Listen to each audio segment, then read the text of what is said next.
اپنی ساری خوشیاں،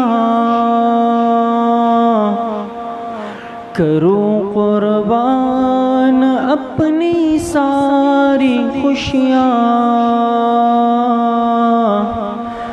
تو اپنا غم عطا کر دل بدل دے، بدل دے دل کی دنیا، دل بدل دے، میرا غفلت میں ڈوبا دل بدل دے، میری فریاد سن لے میرے مولا، میری فریاد سن لے میرے مولا، بنا لے اپنا بندہ دل بدل دے، بدل دے دل کی دنیا، دل بدل دے، بدل دے دل کی دنیا، دل بدل دے، میرا غفلت میں ڈوبا دل بدل دے۔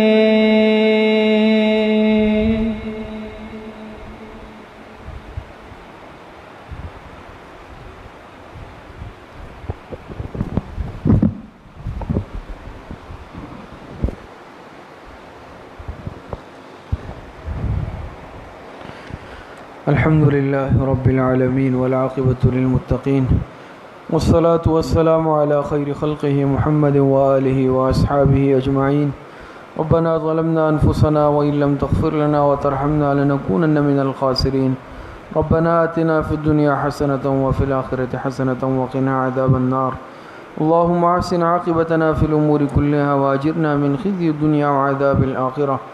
اے اللہ ہمارے صغیرہ کبیرہ ظاہراً باطناً چھوٹے بڑے ہر طرح کے گناہوں کو معاف فرما دے۔ اے اللہ جتنی لغزشیں کوتاہیاں ہوئی ہیں، گناہ کیے ہیں، لیکن اے اللہ توبہ تائب ہوتے ہیں، اے اللہ ہماری توبہ کو قبول فرما لے، آئندہ کے لیے گناہوں سے پاک صاف زندگی گزارنے کی توفیق نصیب فرما دے۔ اے اللہ جتنے پریشان حال ہیں، جس قسم کی پریشانی میں مبتلا ہیں، اے اللہ سب کی پریشانیوں کو ختم فرما دے۔ جتنے مقروض ہیں غیب سے قرضوں کی ادائیگی کا بندوبست فرما دے۔ جو بے اولاد ہے ان کو اللہ نیک صالح اولاد عطا فرما دے۔ جو صاحب اولاد ہیں ان کی اولاد کو نیک صالح بنا دے۔ اے اللہ جو بیمار ہیں، گھروں میں ہیں، اسپتالوں میں ہیں، جسمانی بیمار ہیں، روحانی بیمار ہیں، اے اللہ سب کو صحت کاملہ عاجلہ عطا فرما دے۔ جتنے اموات المؤمنین دنیا سے جا چکے ہیں، خصوصاً ہمارے والدین، اساتذہ کرام، مشائخ، دوست، احباب، اعزاء، اقارب، جن کے ہم پر حقوق اور احسانات ہیں، اے اللہ سب کی مغفرت فرما دے۔ ہماری دعاؤں کو اپنے فضل و کرم سے، فضل و رحمت سے اپنی بارگاہ میں قبول اور منظور فرما دے۔ وصلی اللہ وسلم علی نبینا محمد وآلہ واصحابہ اجمعین برحمتک یا ارحم الراحمین۔